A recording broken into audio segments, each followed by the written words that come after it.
அந்த artificial intelligence AI வந்து இன்றைக்கி வந்து ஒரு ஒரு 10 வருஷத்துக்கு முன்னால் ஒரு ஹியூமன் பீயிங் உட்காந்து கோடை பூரா எழுதிக்கிட்டு இருந்தாங்க, காப்பி பேஸ்ட்டு டெக்ஸ்ட்டு எல்லாம் பண்ணிக்கிட்டு இருந்தாங்க. அது வந்து இப்போ ஏஐ வந்து அதுவே பண்ணிடும். அது எல்லா துறையிலையும், நாட் ஒன்லி ஃபார் ஐடி. இப்போ எடிட்டிங்க்கு போனீங்கன்னா ஏஐட்ட கொடுத்தீங்கன்னா எடிட் பண்ணிடும்.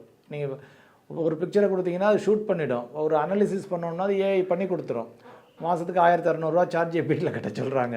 அதை கட்டினீங்கன்னா நீங்கள் எல்லாம் பண்ணிக்கலாம். ஒரு ஆர்கிடெக்ட் பண்ணுற வேலையை அது பண்ணி கொடுத்துருது. எனக்கு இந்த மாதிரி பிளான் வேணும்னு உங்களுக்கு ப்ராம்ப்ட் எழுத மட்டும் தெரியணும்.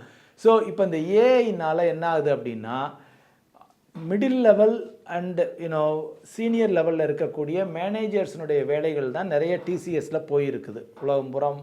அவங்க 12,000 பேர் எடுத்துருக்கிறதுல பார்த்தீங்கன்னா, ஏன்னா ஜூனியர் லெவலில் அவங்கள வந்து திருப்பி எங்களால் ரீடிப்ளாய் பண்ண முடியும், அவங்கள ட்ரெயின் பண்ணி ஏஐயில் ட்ரெயின் பண்ணி அல்லது வேறு ஸ்கில் செட்ஸ்க்கு ட்ரெயின் பண்ணி அவங்கள வந்து நாங்கள் யூஸ் பண்ணிக்க முடியும்.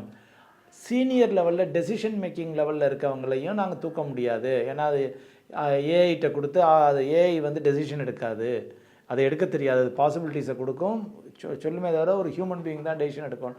ஸோ சீனியர் லெவல்லையும் பிரச்சனை இல்லை. இந்த மிடில் லெவல் மேனேஜரியல் லெவலில் இருந்தவங்க அவங்களையெல்லாம் தான் இப்போ அவங்கள வந்து ரீடிப்ளாய் பண்ணுறது கஷ்டம், ரீட்ரெயின் பண்ணுறது கஷ்டம், வாட் எவர் ரீசன். ஸோ இப்போ அந்த குரூப்பை பூரா நாங்கள் தூக்குறோம் அப்படின்னு சொல்லிட்டு, ஸோ இது ஒரு செக்மெண்ட், ஒரு மேனேஜரியல் செக்மெண்ட்டில் இருந்து யார் எல்லாரையும் ஒரு கோஆர்டினேட் பண்ணி செஞ்சுக்கிட்டு இருந்தாங்களோ இப்போ அந்த லெவலில் உள்ள ஒர்க்குகளை வந்து தூக்குது.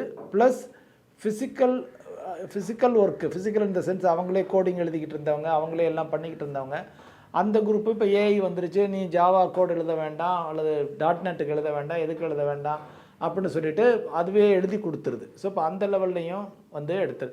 ஸோ இந்த 2 லெவலில் எடுக்கிறதுனால ஆட்டோமேட்டிக்காக என்ன ஆகும்னா, இப்போ வந்து இப்போ புதுசாக போகக்கூடிய டெவலப்பர்ஸ், இப்போ அவங்க 6.5 லட்சம் பேரில் 12,000 பேரை எடுக்கிறாங்க.